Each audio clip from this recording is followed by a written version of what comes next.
Hola, mi nombre es Elio Massi, soy tutor de inglés y de español. Aquí conoceremos un poco más de la llave para entrar a Canadá. Hoy les presentamos consejos para entender fácilmente la gramática del inglés. Iniciemos.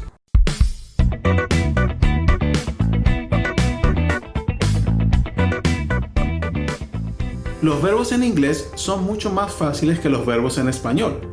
En el presente, la forma es la misma para todas las personas gramaticales, excepto por la tercera persona del singular, es decir, para él, ella o para objetos en singular, correspondientemente a he, she and it, formas en las cuales les tenemos que agregar ya sea una s o una es dependiendo del verbo.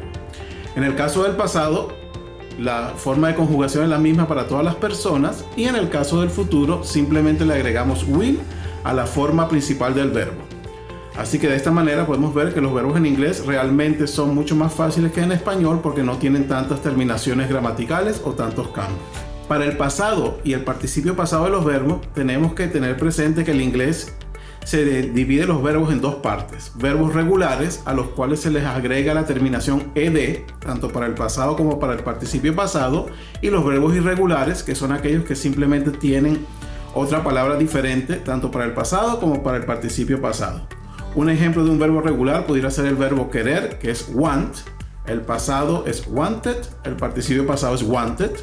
Un ejemplo de un verbo irregular pudiera ser el verbo hacer, do, que el pasado es did y el participio pasado es done. Entonces son cosas que tenemos que tener presentes, que los verbos se dividen en dos tipos, sobre todo para el pasado y el participio pasado, que es aquella forma verbal en la que vamos a utilizar para tiempos compuestos.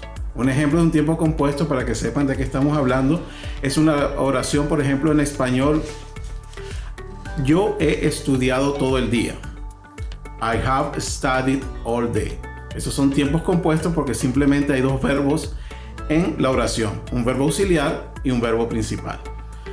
Tenemos que tener esto presente porque estos tiempos son bastante comunes y se deben utilizar muy bien si queremos hablar inglés correctamente.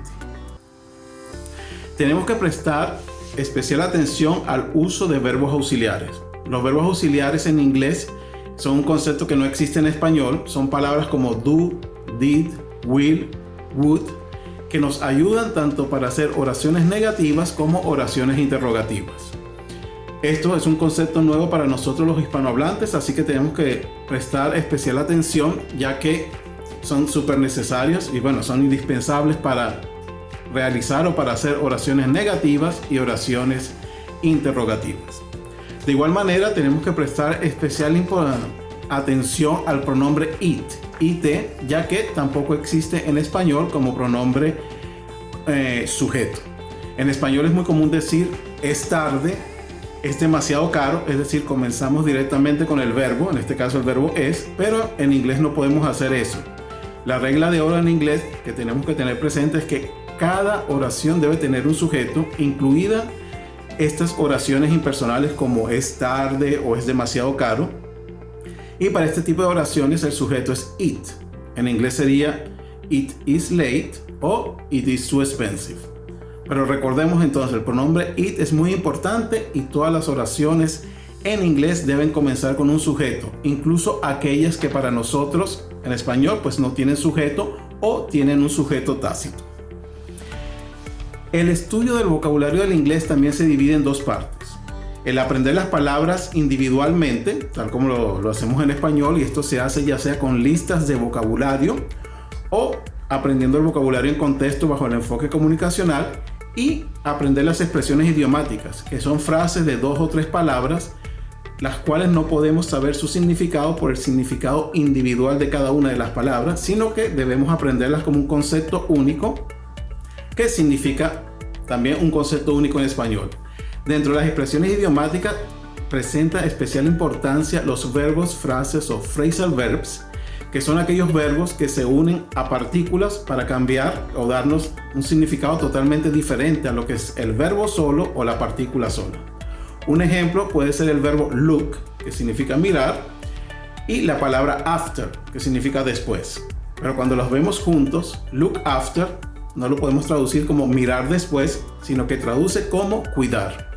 Estos verbos, frases o phrasal verbs son extremadamente importantes en inglés y son muy comunes, así que una vez que aprendemos el vocabulario de palabras individuales, el siguiente paso debe ser aprender a utilizar los phrasal verbs.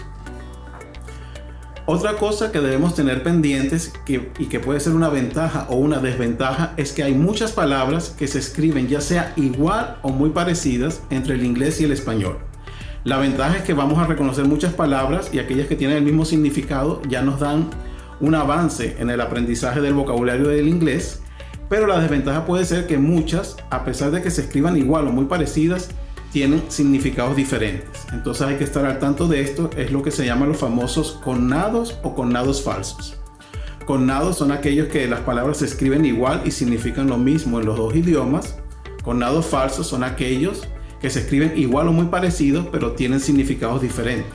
Un ejemplo de falso connado pudieran ser, por ejemplo, las palabras librería en español, que significa lugar de ventas de libros, y library en inglés, que significa biblioteca, ¿verdad? La palabra para el lugar de venta de libros en inglés sería bookstore. Es importante considerar también que el estudio de los tiempos gramaticales en inglés se realiza de manera secuencial. ¿Qué quiere decir esto? Comenzamos siempre con los tiempos más simples o sencillos, presente, pasado, futuro, y luego nos movemos a los tiempos compuestos, que son aquellos que necesitan de un auxiliar y del verbo principal. Un ejemplo de estos tiempos compuestos son los tiempos perfectos, donde vamos a tener el presente perfecto, el pasado perfecto y así sucesivamente.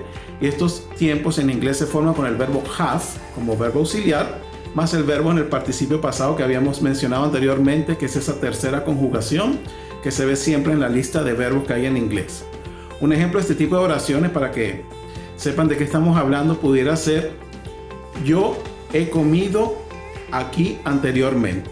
En inglés esta oración sería I have eaten here before.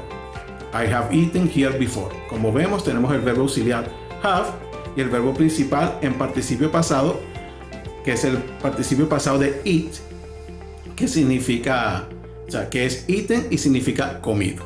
Entonces, esa estructura secuencial es importante tenerla presente. Comenzamos con los tiempos sencillos y nos movemos a tiempos más complicados. El consejo muy importante y principal que siempre damos es que debe practicar cada estructura gramatical que vaya aprendiendo, haciendo oraciones con estas estructuras gramaticales. De igual manera, es muy importante que tenga una actitud de aprendizaje. ¿Qué queremos decir con esto? Que cuando ya sea que esté escuchando el inglés o leyendo, trate de identificar las estructuras gramaticales en lo que escucha y en lo que lee. De esa manera va a poder tener un conocimiento más sólido y va a poder ir afianzando estas estructuras gramaticales, y lo más importante es que le va a ver su uso práctico, que es lo que necesitamos en efecto tener para comprender la importancia que tiene. También es importante recordar que cada regla gramatical tiene sus excepciones. Esto ocurre en ambos, tanto en inglés como en español, y debemos aprender esas excepciones. Hay que estar al tanto de ese punto también. Otro punto muy importante al aprender inglés son las contracciones. Tenemos que familiarizarnos y aprenderlas muy bien, ya que son muy comunes, sobre todo en el lenguaje hablado, en el inglés hablado. I am se convierte en I'm, he is se convierte en his, will not se convierte en won't, y estas son cosas que de igual manera no existen en español, y tenemos que familiarizarnos y prestarle especial atención cuando nosotros los hispanohablantes estamos aprendiendo inglés. Como mencionamos anteriormente, la regla de oro en inglés es recordar que cada oración debe tener un sujeto. Si tenemos esto presente, vamos a recordar que tenemos que utilizar el it constantemente cuando en español no se utiliza, y empezamos directamente con el verbo. Y también nos va a servir mucho para lograr la concordancia entre sujeto y predicado, es decir, entre el sujeto, el que realiza la acción de la oración, y lo que está realizando. Eso nos va a ayudar a mantener la concordancia entre sujeto y predicado. Otro concepto importante a aprender es que hay algunas palabras y conceptos que, por ejemplo, en español son singular, pero en inglés son plural, y el caso más común es la palabra gente. Gente en español es singular, ¿verdad? Decimos la gente es buena, pero en inglés es considerado plural. Entonces decimos people are good. Hay que estar al tanto de que existen este tipo de diferencias para poder utilizar el idioma correctamente. Finalmente, les recordamos utilizar el internet para buscar recursos para aprender. Sitios como YouTube, páginas especializadas de inglés ahora abundan en internet y son un recurso excelente para poder aprender el idioma. Lo importante, como dijimos anteriormente, es tener esta actitud de aprendizaje y lograr que sea un trabajo más. Así como tenemos intención quizás de bajar un poco de peso, de hacer ejercicio todos los días, debemos tener la actitud de aprender inglés todos los días. Por lo tanto, nuestro último consejo sería: practique y repase a diario y tenga esta actitud de aprendizaje. Lo bueno de aprender el inglés aquí en Canadá es que su aprendizaje no se limita solamente a las lecciones o al tiempo que estudia, sino que una vez que usted salga a la calle, todo su alrededor es un gran salón de clase que, si usted tiene la actitud correcta, lo va a poder aprovechar al máximo y va a reforzar todo lo que está aprendiendo en cada una de las lecciones. Y finalmente, tenga paciencia. Este no es un proceso que ocurre de la noche a la mañana, es un proceso que toma tiempo, pero ese tiempo obviamente va a depender de qué tanto tiempo usted le dedique al estudio del inglés. Y de esta manera llegamos al final del segmento de hoy. Esperamos que esta información que le presentamos sea de utilidad. Mi nombre es Elio Massi y me puede contactar al teléfono 778-855-0648 o por correo electrónico a elio.massi@gmail.com. El próximo jueves estaremos hablando de los 25 errores más comunes al aprender inglés. Hasta la próxima.